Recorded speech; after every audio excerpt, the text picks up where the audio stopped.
never know if it could change your life. Take a chance, you're neither wrong or right.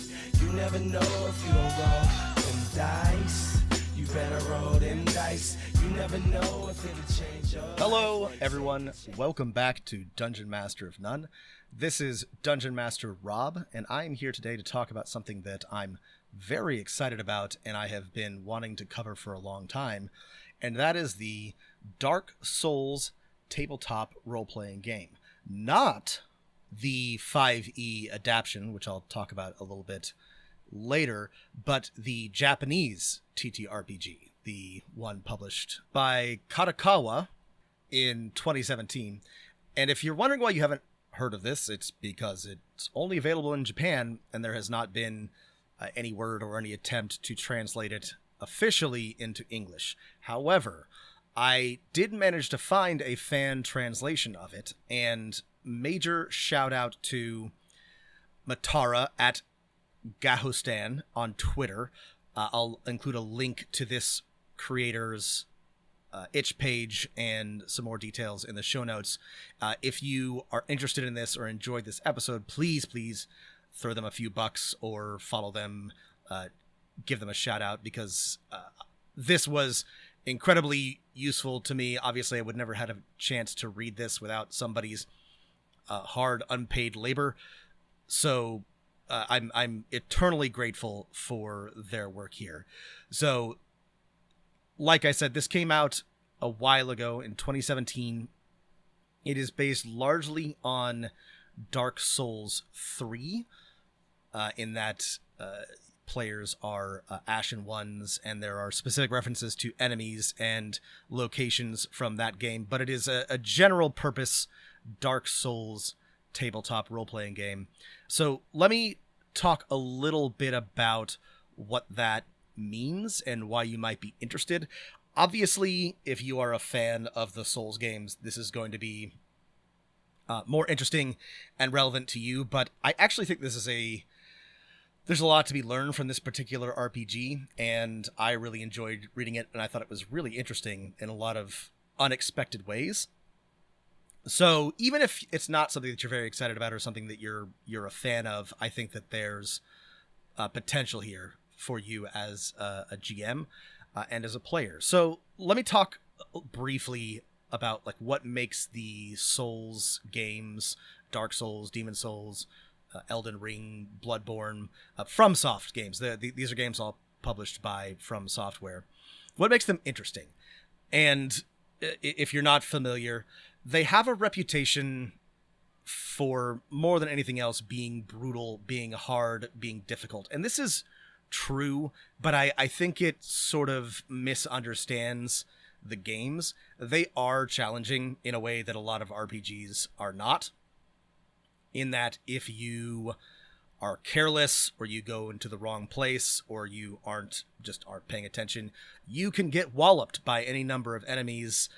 There are a lot of encounters that you can run into early on that are absolutely punishing if you don't know what you're doing. So that is true, but it's worth noting that another critical part of these games is that you are supposed to die. Death is not a particularly large obstacle in any of these games. You lose your progress through the level and any currency, usually souls or echoes or something, but you can just hop back up and keep going. There's nothing to stop you from plowing forward, and you are really, it is expected that you will die, possibly a lot. So that may sound punishing, but in reality, the games they reward patience, they reward game knowledge, and persistence. You know, if you continue to play and you continue to level up, you can just sort of brute force your way through most of the games if you really, really want to. You can just out-level most of the encounters. And if you learn the enemy's movesets and pay attention to environmental and lore cues, a lot of them have weaknesses that can be exploited. So when you first sit down to play a Souls game, you will absolutely find it difficult. But once you become familiar with it, it's much, much easier. And so I think that's important to bear in mind, because they're not hard for the sake of being hard. They've just got a little bit of a different difficulty curve than most role-playing games do. And that's worth bearing in mind as I talk about the tabletop role-playing game. That is something that ideally it would model. It's one of the things that's unique about Souls games, but there are a few other things that are unique to me that make them compelling, which is why I like to play them. And they include more than just the challenge of it. Most of them are sort of a little surreal, dreamlike. There's a lot of locations and both conversations and text that don't make a lot of sense. You travel through paintings, you enter dreams, you go up and find yourself inside a volcano. Stuff that isn't explicit, doesn't really sort of make a ton of sense one-to-one. It's not physically, I guess in terms of Newtonian physics doesn't always make sense, but I find to be very, very interesting and compelling. They just, all these games have a bit of a dreamlike quality to them. You'll find, falling asleep and ending up somewhere else, traveling through portals of one sort or another. And I think this is great. A lot of players, I think, struggle with this. They're looking for clear answers, but I think that if you go into the games expecting that they are not going to make precise sense in terms of how everything fits together, I think that they're very, very well constructed in terms of feel and storyline and aesthetic. Similarly, almost all of these games take place in a world that is in decay or is fallen and is full of dying or dead or rotting gods and demigods and great heroes. This is obviously kind of a downer and a bit depressing at times, but I also think that it is so masterfully done. There's so many tragic figures, often ones that you have to fight to the death, that are very compelling and interesting to me. And I think this is a real strength of the Souls games, is that they take place in a world that is on the decline. And often a key part of the games is deciding whether to let them die or try to start the cycle over again. There's often a cycle of light and dark, or of death and rebirth. And it's not really... I like it. I think it's interesting because it's not a very positive... It just... I feel that it's very distinct the way that FromSoft tells these stories from perhaps Western RPGs, and I find it a very interesting and compelling place to go on an adventure, to push forward and try to make the best of a world that is falling apart around you. Like I said, another critical part of these games is that there's an in-game lore reason for why death is not the end. You are a hollow, an ashen one, some sort of reborn. So you continue, when you die, you pop back up at usually a bonfire or some other save point, because of one thing or another. You specifically are not allowed to die. Death has been removed from the world or hidden in some way. And there are penalties for dying, but it is expected that you will die a lot, and that death does not deter you, though you may become less and less human as the more that you die. This is a consistent mechanic, and it's just a really nice way to explain, you get to just keep trying again. Your edge of tomorrowing things. And another really cool thing about all of the Souls games is that they are shared worlds, shared experiences, in that you can, you're supposed to be hooked up to the network, and you can see other players in sort of parallel worlds. You can see their ghosts as they fight, as they go through things. These can be really useful clues about what to do and about what not to do. You can you can check out bloodstains to see how people have died. You can watch their ghosts to see where they're going, look for hidden doors or something like that. And you can also summon people to help you fight enemies, or summon foes to duel, or invite people to invade your world. It's not required to play the game. You can play it entirely solo, and I often don't engage with direct summoning very much, but I love to be able to see the evidence of other players in similar worlds. I think that's such like a neat touch. It feels like you're connected in a very precise sort of way. You're playing alone, but also with others. So as I am going through and reading this RPG, these are the kind of the things that I'm looking for. These are the things that I want to see from a Dark Souls tabletop role-playing game. Some sort of approach that captures these feelings. Otherwise, it's just a generic fantasy RPG. So that's sort of like my metric. And this is why I wasn't particularly excited about the 5e adaptation. It wasn't as bad as some people said, but I don't think that 5th edition is a particularly good way to capture the feeling of Dark Souls, and I don't think that it was particularly interesting. I don't think that it really captured any of the things that I just mentioned. It still might be fun for people who want to just adventure in a Dark Souls setting with some nods to the mechanics, but it just didn't really grab me the way that I was hoping.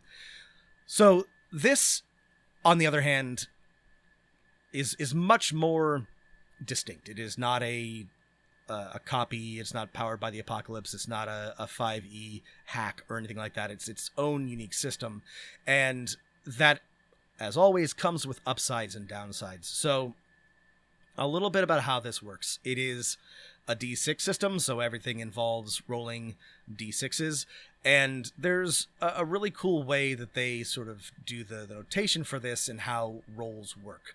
There's basically either a roll, n number of dice, you roll however many dice are indicated, and then you find a total value. So, for example, something like 2D would mean you rolling 2 dice and finding the results. There's also dice n, so you roll that many dice but don't sum them, so you're just looking for the highest single roll there.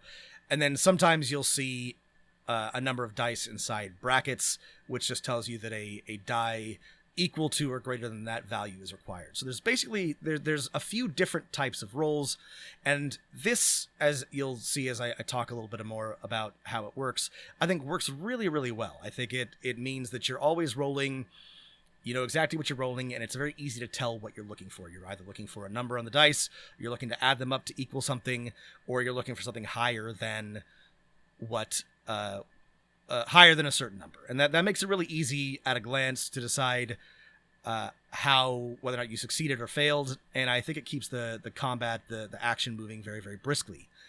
So there are 8 ability scores. There's Vigor, Attunement, Vitality, Strength, Dex, Intelligence, Faith, and Luck. These all do largely what you might expect them to do based on those descriptors. There are derived scores, HP and FP, focus points and hit points from Vigor and Attunement. Your Luck allows you to do rerolls. It also has an impact on your loot chance. This matches with sort of how it works in the Souls games. It's not by itself a top the most important stat. It doesn't directly correlate to damage or health or anything, but it has a pretty big impact on how much loot you find and generally how things happen to you throughout the game.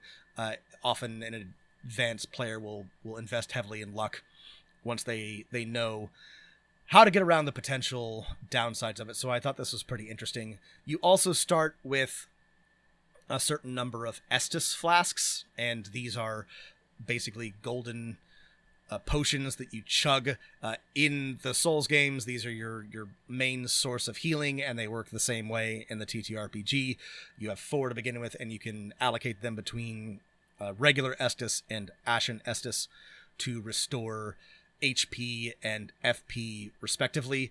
So it's basically, imagine if in D&D you were issued a certain number of healing potions and they recharged every time you had a rest. That's basically how it works in the video games, and that's kind of how it works in the tabletop role-playing game.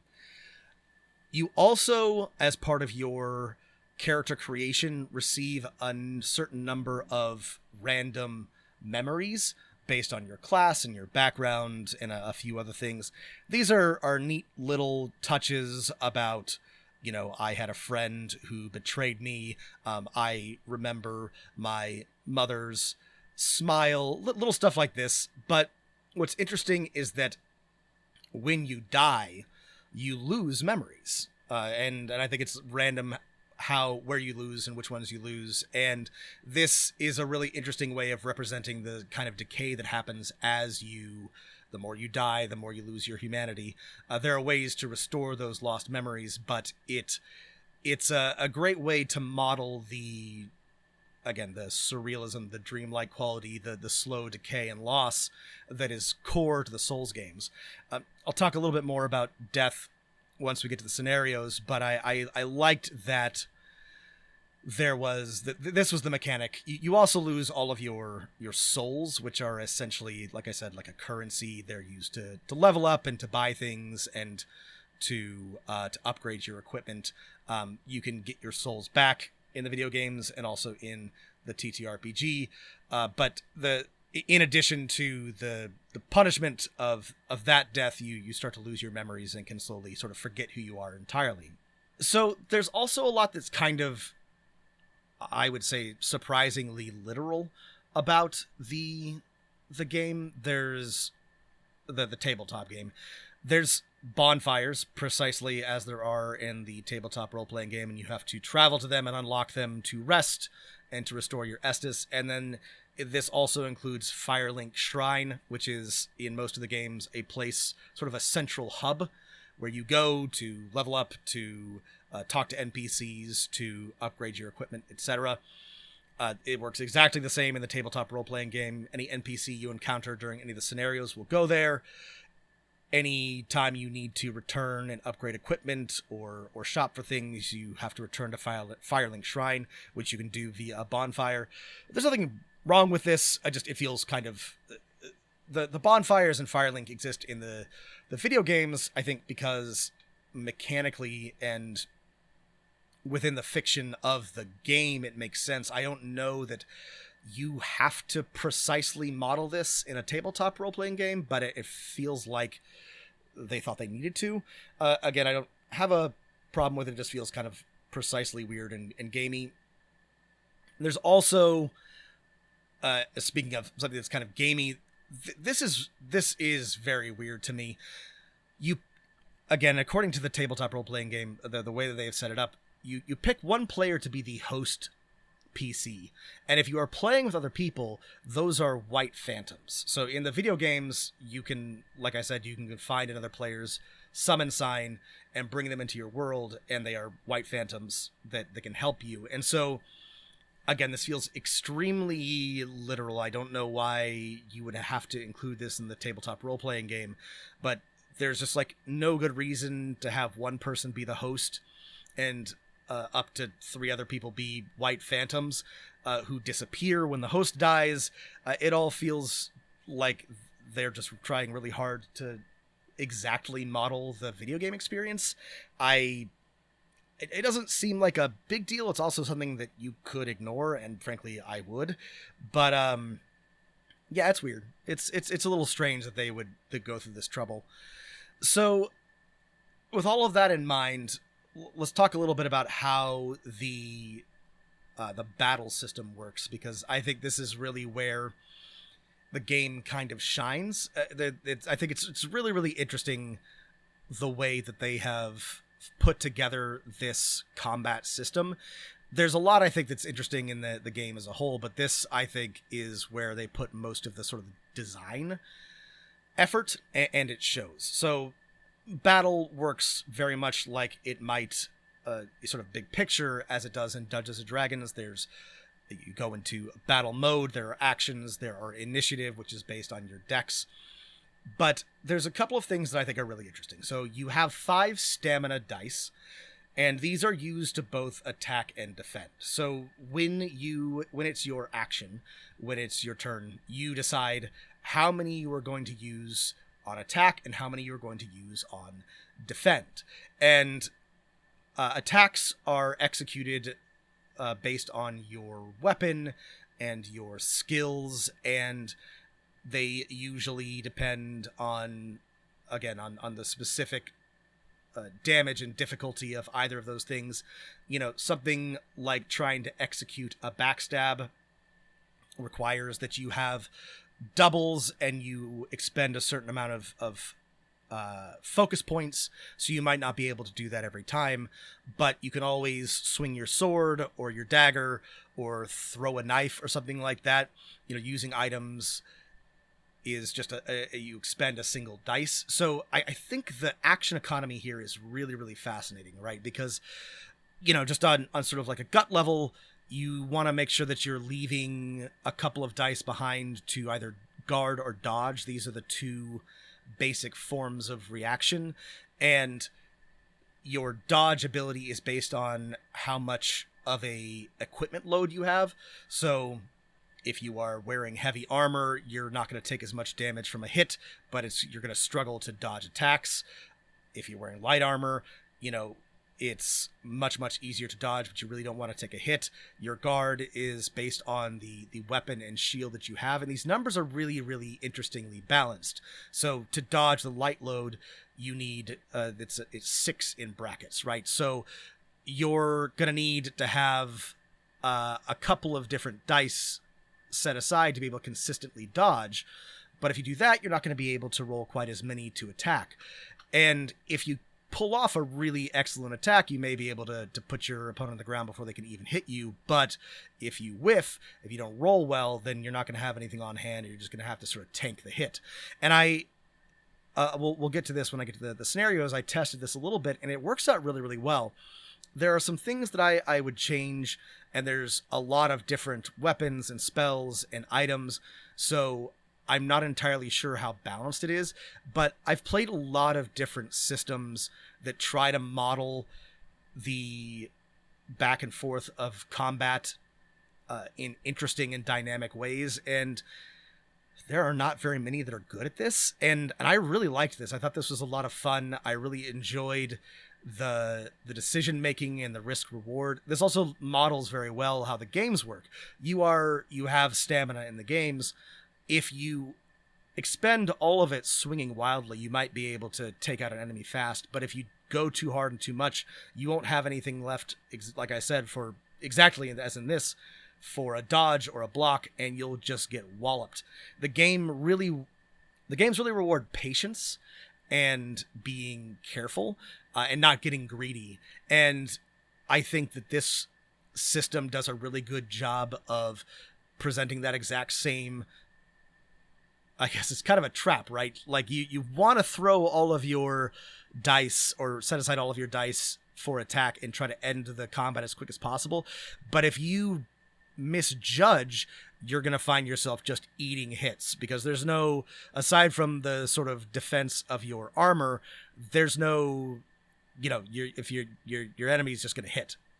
And I think this is really, really well done. Like I said, I have not extensively play tested it, so I imagine there are probably some balance issues, but on initial review, it seems really, really cool. Also, because of how this all works, there's some really simple timing notation. So everything is either an action, a reaction, a trigger, or a passive. It just works. And we talk a lot about action economy in D&D, and in 5th edition it's kind of messy with, you know, standard and move and bonus, and I don't think they've really solved this. I really like how the action economy works in this. I think it's really, really simple to understand. You're either, this takes place during your action, this takes place as a reaction, this triggers based on X thing, and or it's passive. And I think it works really, really well, and it's also easy to read when you're looking at an ability. There are, like I mentioned, skills, which are kind of high risk, high reward. Some of them are based off of your class. The classes in the Dark Souls games are not super important. They're really just a package of stats and starting gear, and you can go on and kind of build however you want. But in the tabletop role-playing game, they include things like, you know, the thief can backstab, the knight can guard, there are sorcerers and pyromancers with built-in abilities. So these are neat. You can use or ignore them again, much as in the video games, if you want, you can just focus entirely on hitting things with your weapon, or you can try to be a little bit fancier and use skills. I really liked how this works because, once again, when you set aside a certain number of stamina dice, you can roll them and sort of see what you have available to you. So you might just be able to make some basic attacks, or you might have a good roll that you can then use on a skill or a spell or something like that. I think that this, in terms of combat, is really, really neat and a really, really compelling system. You have weapons and shields and catalysts, which allow you to cast spells. You have armor for your head, your body, and your legs. There's slots for 3 rings and consumables. Lots of these consumables are really useful as compared to some other games. Pellets for defense, fire bombs, throwing knives, resins to add elemental affinity to your weapons, all that stuff. It's really good. I found some of the way that the charts and info boxes are set up a little confusing, but that's, I think, just because I'm used to reading other things. I'm sure that the more time I spent with it, it would be clearer. So there is definitely like a bit of a learning curve as you're trying to read what you're looking at, but I think that it really works really well. There are, as in the games, sorceries, miracles, pyromancies. Sorceries are based on your intellect, miracles on your faith, pyromancies on a mix of both, and they are exactly what you might think they are. They come with an FP cost, and they also have a risk and reward. And there's another cool element of the battle system, which is that there's the melee area and there are safe zones. And this is not something that you have to model on a map. I really think this is very interesting. There are a set number of safe zones for each combat, and certain actions can only be taken from a safe zone. So, and here's the interesting thing. Each time that you move into a safe zone, that reduces the number that are available to you, and I think that there's usually only 3. So this, I think, abstractly does a really cool way of modeling,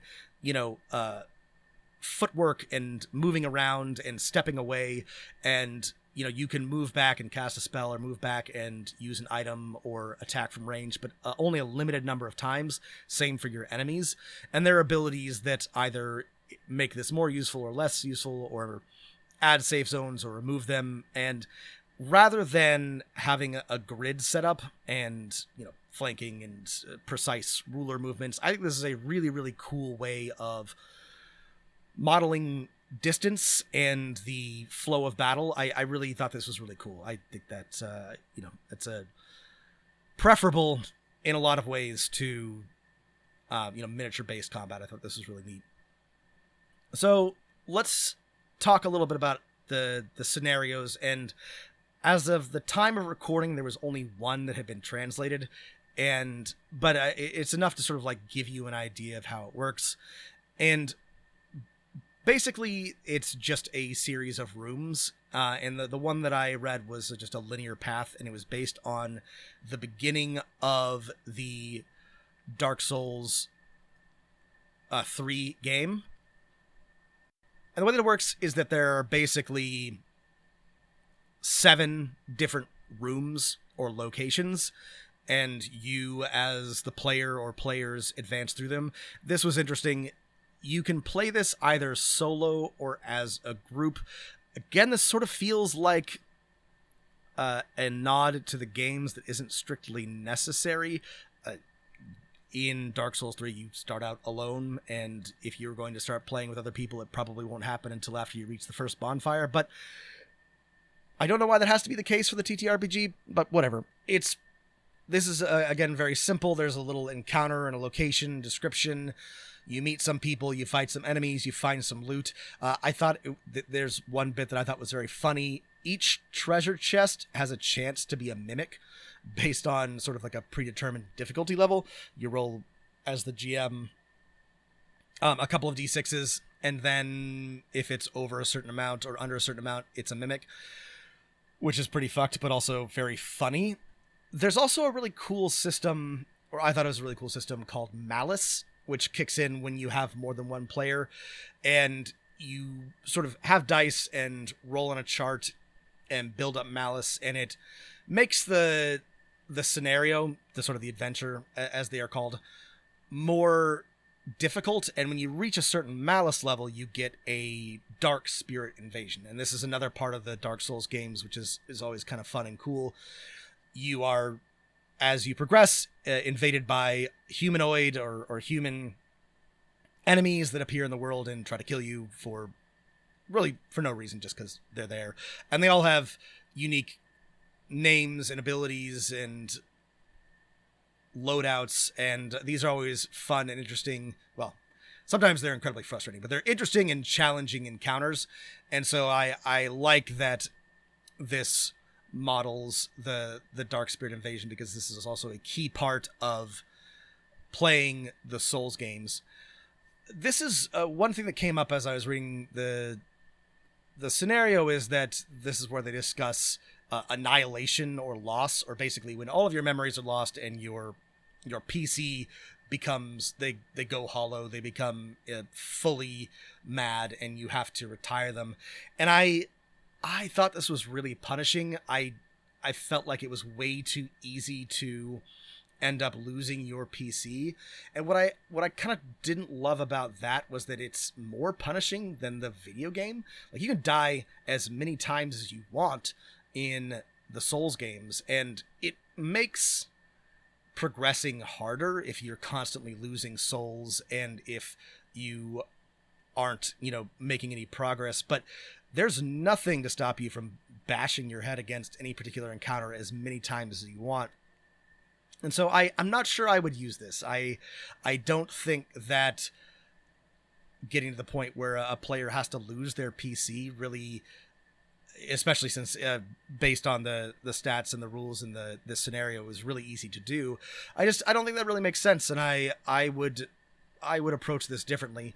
But aside from that, I thought that it was a pretty cool gameplay loop. The scenario is, you go through, you fight enemies, you find loot, you go back to the bonfire, you level up, you get more stuff. And I tested this with myself. I did, a little bit of the scenario and just tried out a few of the combats, and it was fun. I enjoyed it. You go through, you fight some grave wardens, you fight some skeletons, and then you fight Udex Gundyr at the end, which is a pretty hard fight. But at the end, you have a certain number of souls, and you can level up, and you have some items. And I could definitely see myself playing this, especially with a couple of other people, just for fun. It's obviously, in case it's not clear, there's not a lot of non-combat stuff in this game. In fact, there's essentially nothing in terms of mechanics. There's no reason why you could not add some role-playing elements or tack on some social mechanics, but they really don't exist.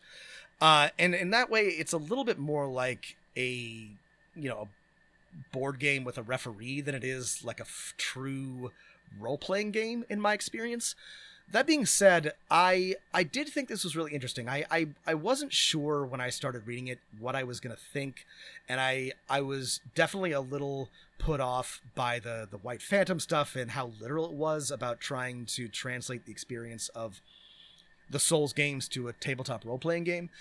But I really liked the combat system. I thought it was really clever and unique, and I found it more compelling to play test than I thought. I don't know that I could really recommend that you play this as is, but if you're a big fan of the games, or you want to try out a more dynamic and compelling combat system, I think that there's definitely a lot to be learned from this. And I think that there's if you're interested in doing the work, if you're interested in tinkering and maybe adding a little bit and maybe adapting the system, there's definitely something worth digging into. So check out the links and take a look yourself. This was better than I thought it was. I was really not sure what to think, and it definitely feels kind of bare bones because there's so little world building or setting information or lore and nothing about social mechanics or NPCs. But so many other RPGs do that so well that I think you could really like marry this to a different system or a different setting that does that better. So, you know, it definitely would be a lot of work, but I think that this is really interesting, and there's a lot that if you're interested in tinkering and you're interested in systems and you want something that's combat heavy and a little crunchy, but different from anything else that you've played with before, I think you should definitely check this out.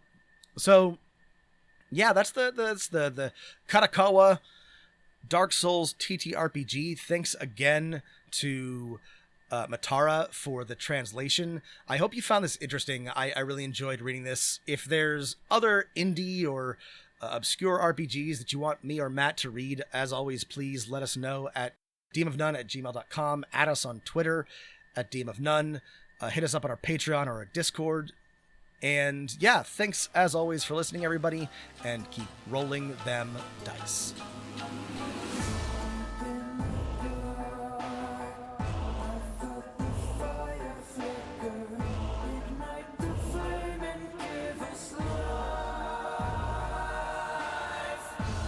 Person